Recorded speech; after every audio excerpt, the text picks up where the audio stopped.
You're listening to the Seahawks Insiders, getting you ready for Seahawks football every Sunday. Presented by Delta, the official airline of the Seahawks. Now, here's your host, Jen Mueller.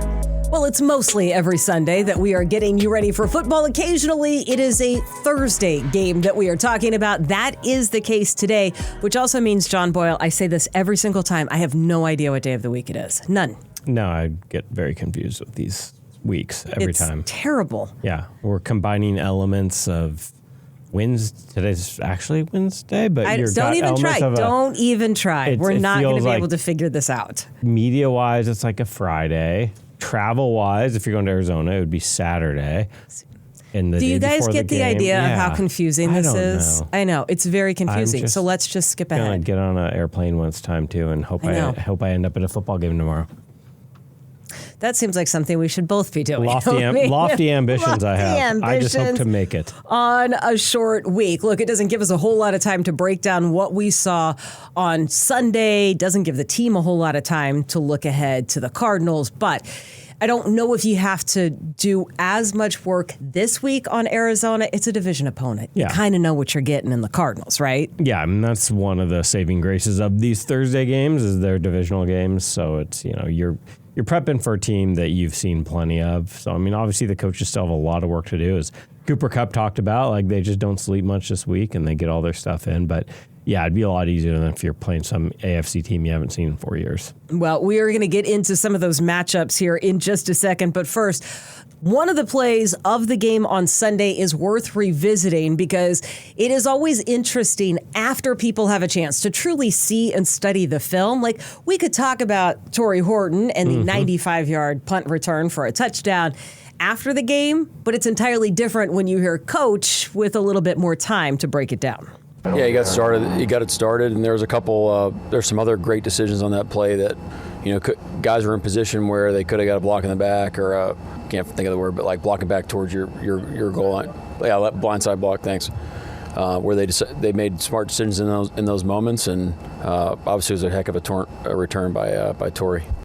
Yeah, it's interesting. Right after the game, Mike kind of said like he's eager to go look at it and see who made the plays because for that play to happen, you don't get a 95-yard return without a lot of guys taking part in it, but it can be hard just live on the sideline to know what happened. So it is cool to go back and look. Chaz Surratt had the huge block, and Nehemiah Pritchett kind of got things started, made a really nice play.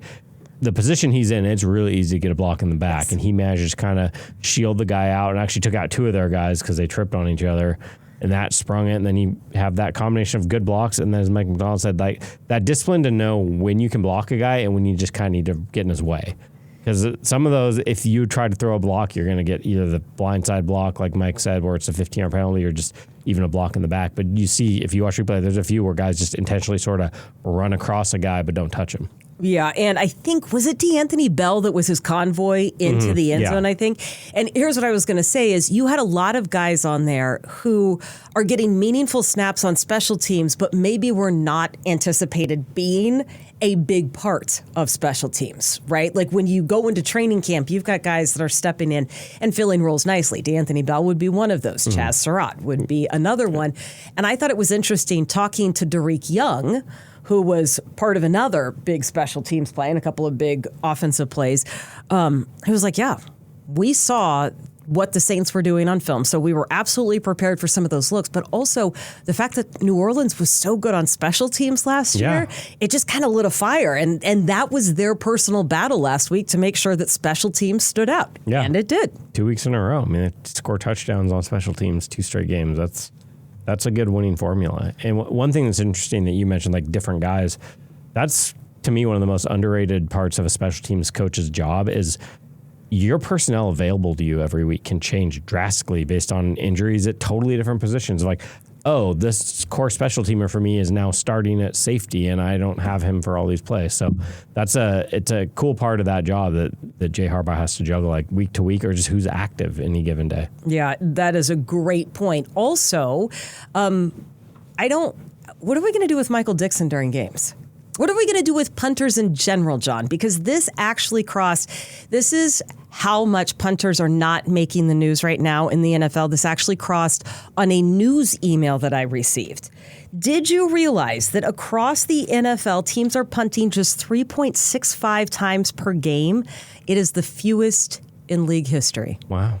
I did not realize. I mean, we didn't see Michael Dixon. I saw Michael Dixon. He was on the sideline next to me, but you did not see him. Holding counts. He had a lot of holding to do. A lot of. They scored on 7 straight drives to open the game. So he goes home and he talks to his wife, and his wife said, "How was your day at work?" And he said, "I did a lot of holding." Yeah. I mean, look, I think he'd be the first to tell you if he's not having a busy day, he's happy about it because that's good for the team.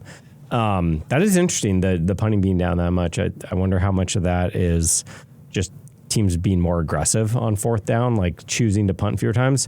I think that the new kickoff rules affect it too because teams are getting shorter fields. The starting field position shorter, so you're getting in a field goal range or that midfield go for it range a lot easier than you used to when you're starting back at the 20 or the 25. Okay, so you nailed 2 of the 3 reasons that were listed as for the fewest number of punts. The third is because field goal kickers are more accurate from longer distances, which we have already seen in the first 3 weeks of the season. You're more willing to try a 60-yarder instead of a short punt. I feel like this is something we can deep dive on in future weeks. That sounds like some fun, nerdy special team stuff. I can't wait. Okay, it'll be an entire episode be a special themed on that. one-off That's exactly Seahawks right. Insiders. Maybe we could get interviews with the holder, the snapper. Let's get them all in here. Okay, that'll be great. It'll be a little crowded. Okay, look, you talk about finding talent and the talent that is available to you. It is something that John Schneider has had to do because of injuries, specifically in the secondary.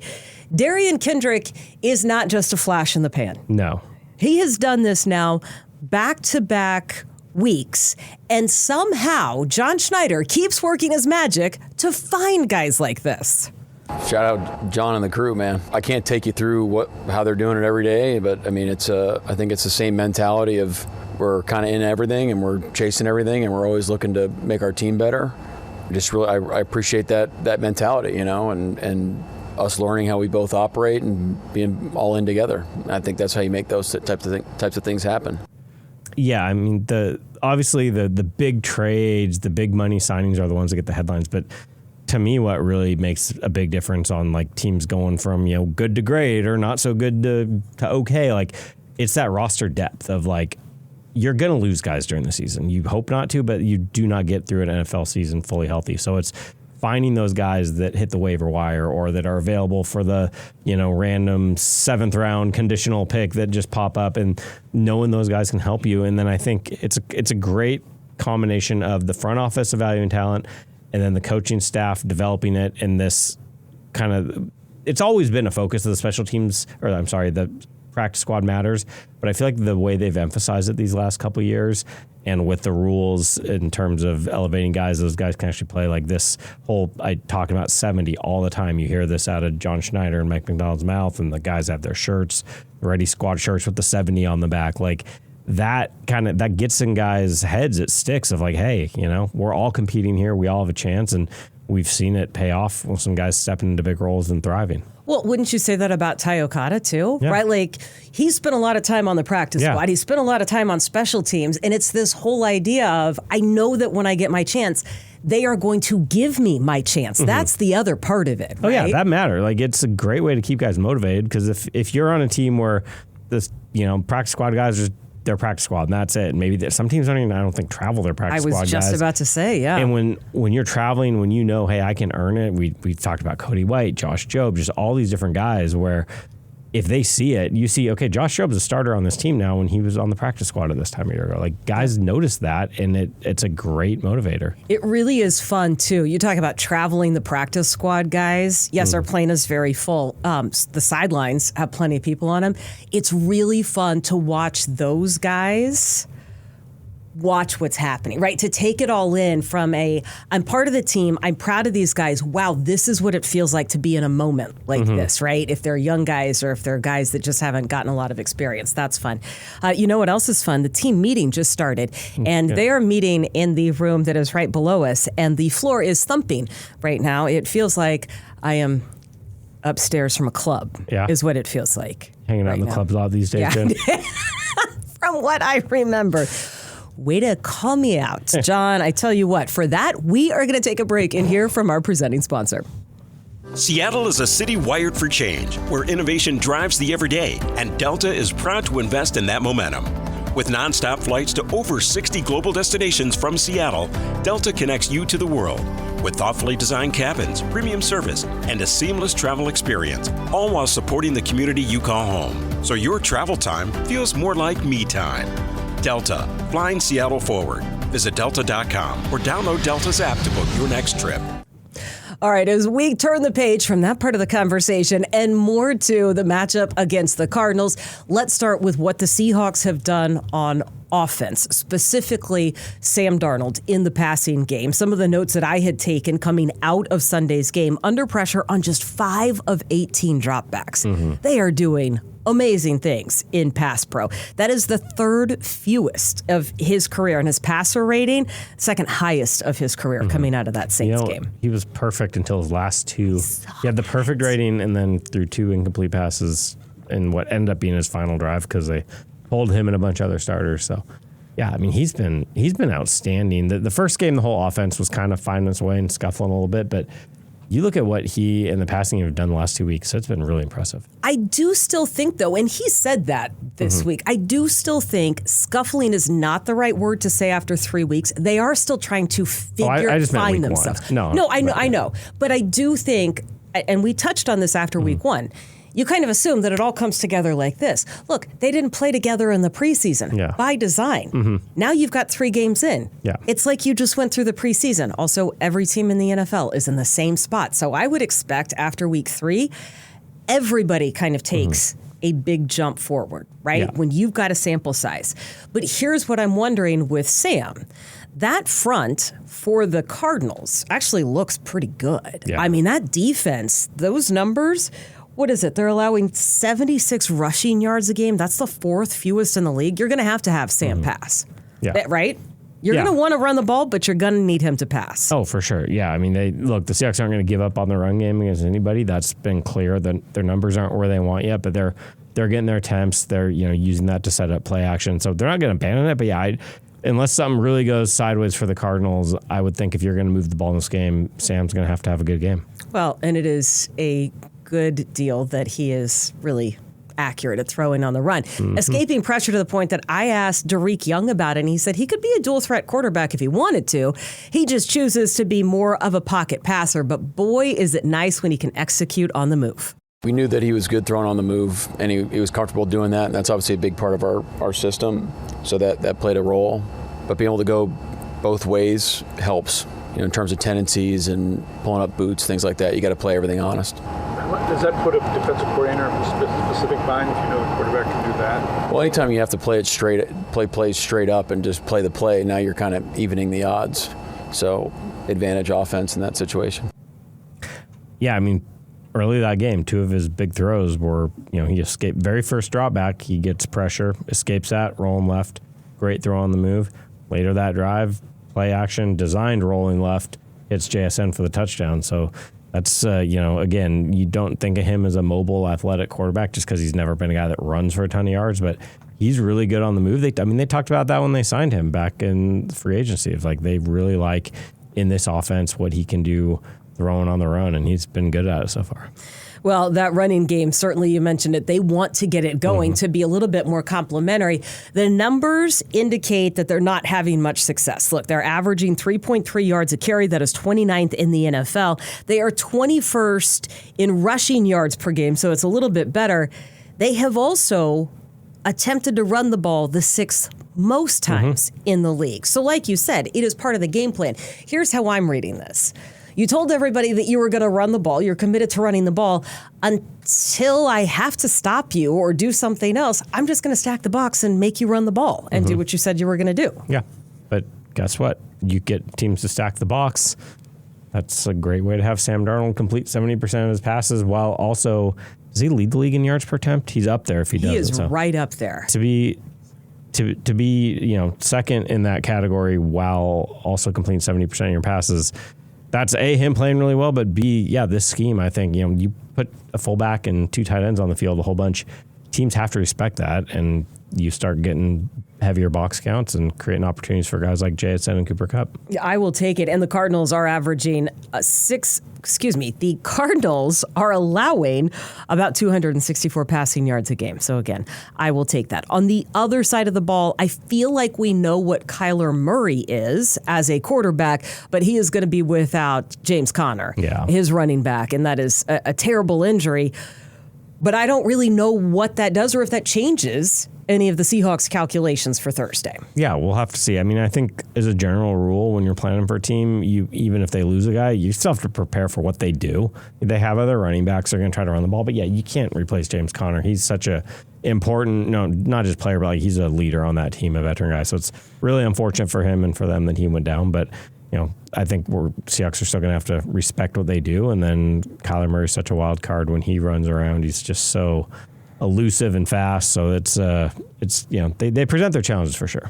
They do. And on the offensive side of things, they are averaging about 165 yards passing. They are rushing for over 100 yards a game. Again, that could change just kind of based on their situation there at running back. Here's one of the things that I liked about Sunday's game for the Seahawks that plays into that Thursday night matchup. Because of the score in the game and because a couple of guys went out, whether they got nicked up, they needed a little bit of attention, you got a chance to give other guys some reps with meaning. I saw Jared Ivey out there a little bit, and we saw Mike Morris get some snaps and actually show up in a way that we hadn't seen before. It's nice to have that kind of depth and rotation, but it's also just nice to see him produce. Mike had a really good game yesterday. He's really kind of responded to the competition that's created in his room.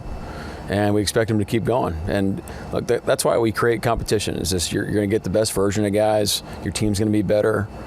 And Mike's kind of living proof of that, and it's happening on a lot of positions on our team right now. Yeah, I mean, we talked earlier about the secondary depth, but it's when you can get that rotation deep up front, that helps the defense a lot. I mean, we've talked so much about Leo, Jaron Reed, Byron Murphy, those guys, and the edge guys they're playing their butts off. That might be collectively the best thing this team's doing right now is to play up front, but for the course of a season, you need to be deep there just to keep guys fresh or, if injuries do come up. And Mike Morris, when he's gotten his chances, he's flashed. I mean, he had a nice tackle for loss in the game. He's been a pretty good special teams player when they give him the chance. He looks so big out there. He does. But he's a good athlete. But you see him out on kickoff, you're like, that's a big dude out there. But I like a guy like that who's, he didn't come in right away and maybe have the impact he wanted or the team wanted, but he's fought hard and he's carved out a role that I think could grow as the season goes along.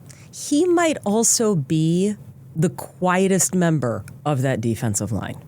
Yeah. Would you agree? Soft-spoken, just very, and he is so delightful to talk to, but personality-wise, across that front.